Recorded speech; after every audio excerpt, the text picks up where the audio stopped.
le futur. Source de bien des fantasmes, le futur est finalement une définition très floue, très subjective. Après tout, le futur n'est-il pas que l'addition de nos attentes et des réalisations promises? Une sorte d'amalgame métaphysique entre le temps, l'innovation et l'homme. Et si le futur, ou Turfu pour les jeunes générations, c'était finalement maintenant. Salut à tous, c'est Maxime de Frandroid et aujourd'hui on va vous parler du Vivo Nex S, un smartphone qui veut vraiment être en avance sur son temps. On va voir ça tout de suite, c'est parti. La première chose que l'on remarque sur le Vivo Nex S est bien sûr son grand écran de 6,59 pouces en définition Full HD+. Il s'agit d'une excellente dalle AMOLED qui prend en plus la quasi-intégralité de la face avant et qui n'est coupée ni par des capteurs ni par des encoches. Mais alors comment? Eh bien simplement en utilisant deux technologies du futur. La première innovation est le scanner d'empreintes qui se situe sous l'écran à l'avant.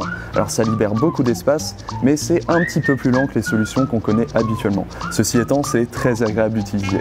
La seconde innovation, c'est le capteur photo avant qui se situe dans une petite trappe mécanisée qui s'ouvre et se ferme automatiquement. L'ouverture est assez rapide et la solution est tout de même assez solide. C'est vraiment de très bonne facture. Mais tout cela ne serait rien sans une bonne qualité photo. Et pour le coup, le Vivo Nex S offre avec son double capteur photo arrière comme son capteur à l'avant des photos et des vidéos d'excellente qualité, particulièrement de nuit où il brille. Et couplé à cela un Snapdragon 845 et 8 Go de RAM et vous avez un smartphone rutilant qui ne vous abandonnera jamais.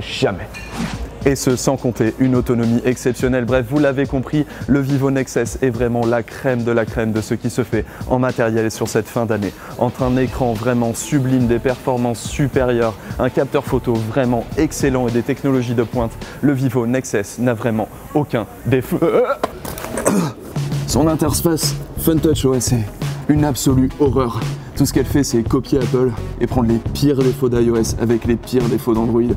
En plus, la version chinoise que nous avons est impossible à personnaliser. On vous recommande vraiment pas de l'importer. C'est bien dommage parce que le Vivo Nex S avait vraiment le potentiel d'être le smartphone le plus bluffant de l'année. Tout le matériel est exceptionnel, il va falloir rattraper le logiciel maintenant.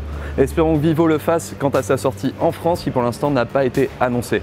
Merci en tout cas à tous d'avoir suivi cette vidéo. N'oubliez pas que vous pouvez retrouver le test complet du Vivo Nex S sur le site. Vous avez le lien juste ici et dans la description.